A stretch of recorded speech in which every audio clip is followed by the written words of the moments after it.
So men, you think you're losing interest, right? But you're not. You're getting to know a woman, a partner, dating, and then you find yourself feeling a familiar feeling of, this isn't right. There's something wrong here. Maybe you find some problems here and there. And you have continually made that mean for yourself that this isn't right. Whoever you're dating, whatever's going on, there's something wrong. There's something that's not right. And then you process that feeling through your mind, and your mind tells you, it's this about them, right? And I'm here to tell you that you're completely wrong. On the surface, you're looking at the feeling you're feeling or the thoughts you're having, and you interpret them in the wrong way because you don't understand what's going on way deeper inside yourself. And today I'm going to talk to you about what that is, right? Because if you don't solve this, you're going to find yourself in this position time and time again. And I say this as someone personally who did this for the best part of 10 years, met great women, found problems, felt like something was wrong. When it started to get serious, when it started to get real, when it started to be emotional, when it started to want to be closer, I would continually do this and always find the reason out there with her, right? Or with the relationship, or the state of the world, or the timing. There was always a reason that felt like a very good reason, until I learned this very, very important information I'm going to talk to you about in here, about what's really happening, right? So I'm David Chambers. I'm a men's dating, relationship and intimacy coach. And as I said, I've gone through this exact pattern myself, and I've way exited this pattern myself. I'm now in a 7-year relationship with my wonderful partner, Orsa, and I have a lovely little boy who's almost 2 years old. And I also coach men. I've coached hundreds of men just like you who suffered with this sort of issue, right, in their lives. And there are hundreds of thousands of men that have listened to my podcast and got massive value around this particular topic, or the topics that are related to what's going on underneath the hood. So keep listening, keep enjoying, right? So what am I going to do? Today in this episode, I'm going to take you through exactly why, right, you lose interest, why men lose interest in particular, right, and what you can do about it. I'm going to give you some tools to take away, right? I'm going to give you some tools to take away. So the first thing is, right, to explain to you, this isn't like a conscious choice you're making. This pulling away. This pulling away is a nervous system response. It's a nervous system response to what feels like a threat. Now that might be weird, because when you think of threat, you think of lions and tigers and people who are going to murder you with knives and guns, right? Those are threats.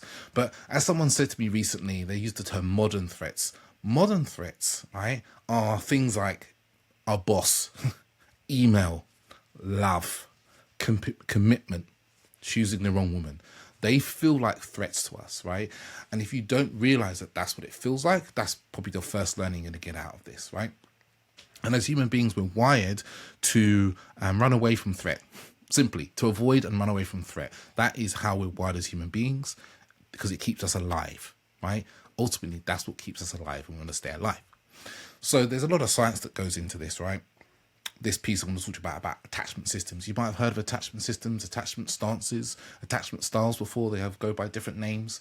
And this is something that's been researched for like a ton, right? There's a ton of research around attachment, which is great. It's been happening since the times of World War I or II. I know there was some research that was done around babies and mothers and so forth. And what we have really started to see is that this is basically something we learn in a young age around threat, and particularly around love, right? So if you grew up in a house where, like myself, where vulnerability wasn't really something people did, emotions weren't really something people did, sometimes when you seek closeness from maybe your mother or your father, they can be inconsistent, or they were just cold because they were a bit shut off themselves, right? So you learnt that closeness doesn't lead to the soothing that you desire. It doesn't lead to the closeness that you actually need as a young child. And I really see this in my little boy. When he's crying, he needs me to come close to him and hold him and soothe him and tell him everything's okay. Now, if I met him with shouting at him in those moments, he would learn that when he needs closeness, it isn't safe, right? So then we develop strategies, right? We develop strategies to deactivate that need for closeness, right? To keep us safe. Because we've learned that closeness isn't safe. So what you learn is, I want closeness, yeah? It isn't safe, it isn't reliable, or it comes with strings attached, yeah? So this gets wired into your system. If you are a computer type of guy, or you're a hardware type of guy, it's like With computer, it's in the hardware, it's in the operating system that is you, right? So instead of leaning towards closeness and feeling like, oh, this feels good, you lean towards closeness, you feel like a threat and you want to move away. And then this all occurs in your nervous system, and your nervous system says signals, sometimes physical signals, levels of stress, emotion, sensation in the body, and then your brain does some interpretation of what that means. It's a deactivating strategy, right? It's a way that you cool off attraction. Yeah, and it doesn't make you a bad person, really important to note, because you're not consciously choosing to do this. This is something that is just happening to you, right? And this is why it doesn't necessarily mean if you feel like you're losing interest or you want to back away, that you actually really want to. This is a really important thing, because you might really be into someone and then you start feeling that there's this threat, and this threat can be really intense because, you know, as human beings, our nervous system is wired for the old fight, flight, freeze and fawn, but fight and flight are the often used responses. So in this moment, when someone's getting close to you, relationally getting close to you, you get into flight and you want to fly away, right? Something feels off, something feels icky, it feels uncomfortable. You know, you're like, oh, if this was right, this is a sentence, if this was right, I wouldn't feel this way, right? When other people talk about when they met the right person, they don't talk about this uncomfortability or this questioning. They talk about the birds singing in the morning and the stars aligning and the planets coming together perfectly and everything being easy. And that is one of the most dangerous things that we learn, right? This is for me, because we think that's how it's going to be for everybody. Newsflash, it fucking isn't. It isn't like that for everybody, right? And that's an important thing to know, because it's probably been a myth that's really damaging you in your dating life. It's not the same for everybody. Yeah, some people it's just this easeful thing. For a lot of people, it isn't. It hasn't been that way for me. My relationship is extremely easeful now, right? Because, you know, I've done the work with myself so that I can create easeful relationships, right? And that's a whole nother kettle of fish, right? Because I'm only going over this bit. But if you want to get into that part about how to create useful relationships, I have a program, a community called Relate, and you can find the details down below. But let's get back to what we're talking about. So, deactivation, not a choice. Nervous system response. It almost feels, and you probably feel this, it almost feels like you can't stop it from happening. Yeah? So, second point here, about men in particular. In particular, as men, we are not taught how to really understand our feelings and emotions, right? We're not really taught how to like be with our feelings and emotions. So when we feel intense emotions, often we fear a level of fear because we've grown up in a culture that teaches us that emotions are bad for men, right? Emotions make you weak, right? Emotions make you girly, whatever it is. We call it the man box. I've done episodes about the man box before. It's important. So this is another level of feeling threatened. Like, oh shit, I'm feeling lots of feelings. I'm not meant to. I'm a man. And we grew up on this diet of action movies and so forth, where the man's always broody. You know, I was watching Star Trek Picard. I don't know if you're into Star Trek. I was watching Star Trek Picard, and like one of the main characters, Rios, he's a pilot. And like, he's super broody, doesn't express emotions and feelings, you know, beard, strong looks, says one-liners that are super sexy, right? So we get groomed into believing that's how we should be. Picard's not much different. Picard's also quite emotionally shut down as you go through the series. We get groomed into that's how we should be. So when we do start to feel these feelings and emotions, we think there's something wrong with us. We feel uncomfortable. We are not trained in expressing them. We're not trained in being with them, right? And we're not trained in like them being within our kind of window of tolerance. Window of tolerance comes from a wonderful man called Dan Siegel. He did saying that basically it's like when we're in a window of tolerance, it's like the things we can deal with. I feel okay with this. I'm cool with this. When I get outside a window of tolerance, I get stressed. I feel uncomfortable. I fight or flight, or down the bottom. It's like I feel flat, and I wanna shut down, right? And then, like I said, there's the man box. Emotions, we don't feel good with them. Vulnerability, we literally have them beaten out of us. Many of us have been bullied around these feelings and emotions, right? So this is why, another reason why, when we start to feel this like, it's getting serious, we want to bounce, right?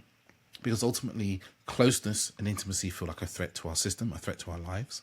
And a lot of you would have had this story that goes through the mind. It's a threat to your freedom. as well, right? That's another one that comes up for myself. A lot of the men that I work with, a threat to your freedom. Now, there's another one I'm going to just throw in reasons why, is around the chase. A lot of us men have taught that chasing is where the excitement is, right? And it's linked to our inability, our kind of threat response to relationships and closeness. Is like the chase feels exciting because you don't know what's going to happen. It's unpredictable. It's mysterious, you know? And then when you think you've got the woman, then suddenly you're like, oh, there's no mystery because it's just going to be a relationship. It's just going to be boring. You know, it's just going to be stress. It's just going to be hassle. It's just going to be difficult, right? Which it doesn't have to be. Just newsflash again. In Relate, we help you deal with those sorts of beliefs and also give you the tools to communicate what you need, what's really going on for you, and create a beautiful, passionate relationship. But if you have that story that that's what relationships are, the chase will seem really exciting, mystery. The relationship will feel very difficult and painful, threat, right? So with these two things collide, suddenly I'm chasing. Suddenly I've got this woman, we have great sex. And now it just feels like things are getting more serious. Suddenly you want to bounce and get out of it, right? That's what's going on. Now, I could talk about this topic probably for another 45 minutes because it's been my life story, as I said, and I've worked with a lot of men who have come to me with this same issue, like can't get into a relationship, always bouncing, can't commit properly. And some of those men are now married. Some of those men are in healthy relationships. A lot of those men are in... some of them have kids. So it's solvable, right? When you get the right support. So the thing you have to start doing, this is the tool, the supporting tool. You have to start seeing the pattern. If you don't see the pattern, you're lost, right? If you can't change the pattern, you're lost. The awareness is the first step, just the first. Awareness is not all the steps. You have to start doing, there's plenty of other steps I'm not going to go into today. Regulation, staying in the difficulty, co-regulation in it, communication, holding space for your emotions, holding space for your partner's emotions. Those are all the steps that come after this, right? And those steps are vital to actually having the relationship you want. But the first thing, you must see the pattern, right? So there's a few questions I'm going to give you. I'm just going to pop up my notes here. The question you ask yourself, when the pattern arises, you see yourself, I met someone, it's going on nicely. Maybe for you it's after one date. Maybe for you it's after you've been with them for 6 months, right? Everyone's deactivating strategy show up in slightly different ways. The first thing you have to ask yourself first is, what's happening in my body right now? Now you might think, what does that even mean? What sensations and feelings am I experiencing? Are you feeling tightness in your jaw, your stomach, your chest, your shoulders? Like literally, what does it feel like to be inside your body right now? Yeah. Is there a feeling of emptiness, numbness, fullness? Numbness is an interesting one because numbness often feels like overwhelm. Yeah. For us, are you bracing? Whatever it is, just name it for yourself. What am I experiencing when I'm wanting to eject or when I'm getting close to somebody? Yeah. Question number 2. What would it mean if I stayed here? If you didn't pull away, if you didn't eject yourself, what would it mean? Yeah? Because often what we do is we just go into the habit, the reaction of pulling away, right? Before we even consciously realize we're doing it. Sometimes it takes weeks for us to realize we've done it. Yeah? Maybe you tell yourself that, I'm bored or I'm busy with work or whatever it is, but really it's just the pulling away happening, right? Unconsciously. This is one of the things we do as men so often. We are doing something unconsciously and we don't realize and we attribute it to the wrong thing. So just looking at and going, okay, what would it mean to stay? And then you start getting some story, some words. And the third one, this is really, really important, is this familiar? Is this feeling I'm having? Is this thing I'm urging myself to do? Is it familiar? Is this thing I've done many times before, right?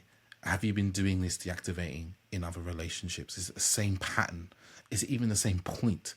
Yeah. Is it when you feel like she wants you to move in, or she wants the relationship to be serious, or she wants to see you a second time, right? Like, just notice. You can get out a little journal and have a little bit of writing. It's very important, because if you don't know the pattern, you're just going to unconsciously following it. Yeah. Time and time again. And you won't realize that what you're doing is destroying your relationships again and again and again, right? So, closing up now. Good time to close up because you've got enough. It isn't always a sign that you're actually losing interest. Yeah?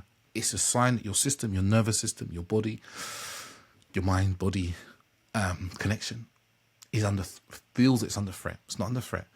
As much as you're going to sit here, some of you guys are going to be telling me no women are loyal, relationships are dangerous, blah, blah, blah. No, that is just your deactivating strategy at play.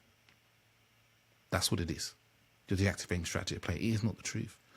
My relationship is fantastic. I've got 3 or 4 friends. I've got loads of friends. Most of my friends are in happy, loving relationships. Wonderful women. Yeah? That's not the truth. It's a deactivating strategy. It's part of the threat. Finding evidence of how terrible and dangerous relationships are, right? Or dating is, or whatever it may be for you. So the first step is to start to understand what's going on inside you, the meaning you're attaching to it, the meaning that you would attach if you stayed, and then also looking at the pattern. And like I said, that's just the first part, right? Self-regulation, co-regulation, communication, training yourself to stay in the difficulty, right? Holding space for your partner's emotions and feelings, holding space for your emotions as well, are all part of this process. And I can't teach that in the next 3 minutes because I'm going to finish this up in a second, right? So if you're wanting to really do this work so that you can stop just hopping from relationship to relationship, and that you won't be a 50, 60-year-old man who calls me up and has a call with me and goes, David, man, I listened to your podcast for years and I kept hopping from relationship and I hope that I just meet the right woman, it'll go away. You want to do something about that now? Drop me a message. Down below is a wait list, a link to Relate, so you can add yourself to there, and then myself or somebody in my team will get in contact with you and we'll have a conversation about how suitable you are for it, because it's not suitable for everybody. Some men just want to pretend they want to do work and they don't actually want to, have that relation they want. So if that's you want to do that work, links down below. I'll catch you next week.